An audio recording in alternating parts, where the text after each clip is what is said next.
Olá! Hoje nós vamos para o capítulo 52 do livro dos Salmos. É o Salmo 52. Na numeração grega que nós estamos usando, estamos seguindo, e na numeração hebraica é o Salmo 53. Vou contar uma particularidade. O Salmo 52 é a cópia fiel do Salmo 13. Praticamente é o mesmo Salmo 13, mas com algumas palavras, uma diferença muito pequenininha. No Salmo 13 dizia Senhor, no Salmo 52 diz Deus, mas é o mesmo Salmo. E ele é uma exortação profética. Na família dos Salmos, que eu sempre dou para você qual família esse salmo pertence, é uma exortação profética, um salmo de instrução, né? Ou seja, um salmo que tenta educar pedagogicamente as pessoas, e é uma exortação profética. O Salmo 13 também era uma exortação profética, o Salmo 52 é uma exortação profética, e é a mesma ideia do Salmo 13, a perversidade universal. O que é isso? É dizer assim, uma constatação que o salmista faz de que o mal, a perversidade, ela tomou conta do mundo. Não é que Deus não exista. Mais uma vez, a ideia é essa, não é que Deus não exista.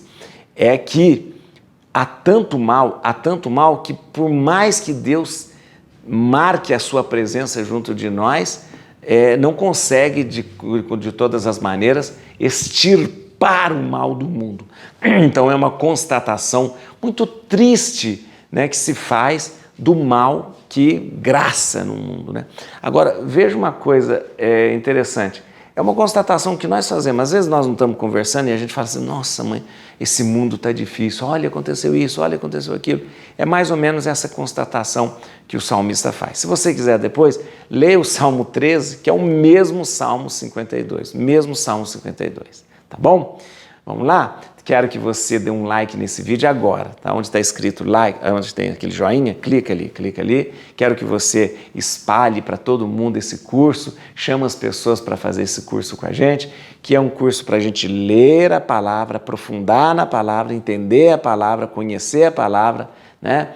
E ter intimidade com a palavra de Deus. Vamos lá? Bíblia na mão, Espírito Santo no coração, vamos ler. Lembrando você que é praticamente o Salmo 13 repetido aqui no 52. Salmo 52. Ao mestre de canto e melodia triste, hino de Davi. Diz o insensato em seu coração, não há Deus. Corromperam-se os homens, seu proceder é abominável, não há um só que pratique o bem. O Senhor do alto do céu observa os filhos dos homens para ver se acaso existe alguém sensato que busque a Deus. Todos eles, porém, se extraviaram e se perverteram. Não há mais ninguém que faça o bem, nenhum, nem mesmo um só. Não se emendarão esses obreiros do mal? Eles que devoram o meu povo como quem come o pão, que não invocarão o Senhor? Foram tomados de terror, não havendo nada para temer. Porque Deus dispersou os ossos dos que te assediam, foram confundidos porque Deus os rejeitou. Ah, que venha de Sião a salvação de Israel. Quando Deus tiver mudado a sorte do seu povo, Jacó exultará e Israel se alegrará. Muito bem, é um salmo curtinho, como o Salmo 13. Como o Salmo 13, é um salmo que faz uma constatação muito triste de que a perversidade, a maldade tomou conta do mundo. O Salmo começa dizendo assim, diz o insensato em seu coração, não há Deus. Por quê? A ideia é essa. Quando a pessoa, o insensato, aquele que não crê, aquele que não tem uma vida de espiritualidade, ele olha para o mundo e vê, meu Deus, Deus não existe. Olha, as pessoas fazem o mal, as pessoas machucam os outros, há destruição de toda parte, então Deus não existe. Porque se Deus existisse, não permitiria que isso acontecesse. Opa, isso é uma bobagem muito grande. Na própria Bíblia diz o insensato, ou seja, diz o tolo. O tolo diz isso. Né? E às vezes nós vemos essa ideia sendo repetida, né? Ah, por que você não acredita em Deus? Ah, porque se Deus existisse, não tinha maldade no mundo. Tolice, né? Ah, porque se Deus existisse, não haveria guerras. Ah, porque se Deus existisse, não haveria mortes. Ah, porque se Deus não haveria doença. Pô, gente, isso é uma tolice muito grande. A própria Bíblia já fala: diz o insensato em seu coração, Deus não existe. Por que ele diz isso? Porque ao constatar um monte de coisa errada, a pessoa começa a tirar conclusões primárias. Eu poderia chamar essas conclusões de pueris, infantis. Ora, por que isso não tem nada a ver com a verdade? Quando Deus nos cria, Ele nos dá o mais importante atributo do ser humano, a liberdade. Deus quis dar a liberdade para o homem, para ele fazer o que ele quiser. Ora, quando Deus faz isso, Deus dá liberdade e dá instrução. Mostra o que é o bem, mostra o que é o mal, mostra o que é vida, o que é morte, como está na Bíblia. Você vai escolher. Lembrando que quando você escolhe o que é mal, você escolhe a morte e o sofrimento. Lembrando que quando você escolhe o bem, né, a justiça, você escolhe a paz e a felicidade. Ora, muitas vezes nós vemos um mundo cheio de maldade por causa da liberdade do homem. Deus, então, tinha que fazer alguma coisa? Não, se ele fizesse alguma coisa, ele tiraria a liberdade do homem. Né? Quem decide fazer guerra? O homem. O homem decide. Quem decide matar? O homem. Quem decide ser mal? O homem. Por que ele decide matar, fazer guerra e por que ele decide ser mal? Porque ele tem liberdade para fazer isso. Então, essa história de falar assim, ai, olha, Deus não existe porque veja tantas coisas. Eu às vezes escuto cada bobagem, né? Ah, eu não acredito mais em Deus. Por quê? Porque se Deus existisse, o mundo estaria melhor. O mundo tem que estar melhor por causa de nós. Por causa de nós, né? Então, o Salmo ele já começa: diz o insensato, ou seja, diz o tolo, o bobinho, o idiota em seu coração: Deus não existe, corromperam-se os homens, seu proceder é abominável, não há. E o Salmo vem trazendo, e há uma constatação muito interessante nesse Salmo, como é no Salmo 13. Muito bem, versículo 6, veja comigo aqui. Foram tomados de terror, não havendo nada para temer, porque Deus dispersou os ossos do que te assediam. Foram confundidos, porque Deus os rejeitou. Olha, aqueles que fazem o mal, aqueles que de repente matam, aqueles que de repente optam por não acolher a proposta de Deus, Deus os rejeita. Deus os rejeita, né? Ah, que venha de Sião a salvação de Israel. Quando Deus tiver mudado a sorte do seu povo, Jacó exultará de alegria. É interessante que no capítulo 5 há uma constatação muito interessante. Capítulo não, gente, versículo. Não se emendarão esses obreiros do mal? Eles que devoram o seu povo como quem come pão, não invocarão o Senhor? Ou seja, ao mesmo tempo que o salmista olha tanta gente fazendo mal, ele se questiona, mas espera aí, esse pessoal que faz o mal, eles não vão voltar para Deus? Esse pessoal que faz o mal não vão invocar o Senhor? Ora, é como quem diz assim, se eles não invocarem o Senhor, se eles não respeitarem o Senhor, se eles não viverem de uma forma diferente, vão morrer todos. E aí, gente, há uma constatação que nós fazemos nos dias de hoje. As pessoas com a desculpa de dizer, mas a religião ela aprisiona, a religião faz coisas, acontece coisas feias na religião, porque eu fiquei decepcionado com a igreja. Essas desculpas vão fazendo com que a pessoa se afaste de Deus, da espiritualidade, e vive como bichos.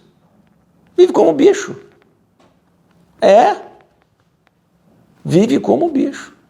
Essas desculpas esfarrapadas de dizer, ai, fiquei decepcionado com a igreja, porque o padre tal fez isso, porque o bispo tal fez isso, porque o papa fez isso. Ai, fiquei decepcionado com a igreja, porque na Idade Média. Isso é desculpa, viu? Desculpa para se afastar de Deus. Ah, não, eu fiquei decepcionado com a religião, porque a religião é uma coisa que o homem criou. Desculpa para se afastar de Deus. Olha o que acontece. As pessoas que têm esse discursinho aí, né? Não gosto da igreja, não gosto, estou decepcionado com a igreja, não gosto dos padres, não gosto... São as pessoas que criam seus filhos longe da religião. E criam seus filhos como bicho. Porque quem não reza, vira bicho. Essa é a grande frase de Dom Angélico, grande bispo aqui que foi bispo aqui em São Paulo, né? Blumenau. Ele dizia, quem não reza vira bicho. E é verdade.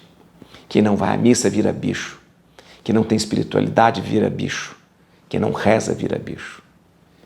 E veja lá, as famílias hoje estão sendo criadas longe da fé, longe da religião.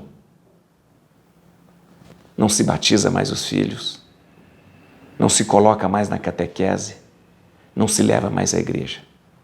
E depois vem querer que o mundo seja melhor? E depois vem querer que o mundo esteja menos agressivo? Que isso? E você já percebeu que quanto menos nós mostramos a religião para os nossos filhos, mais eles estão ansiosos? Mais eles estão nos psicólogos? Percebeu isso?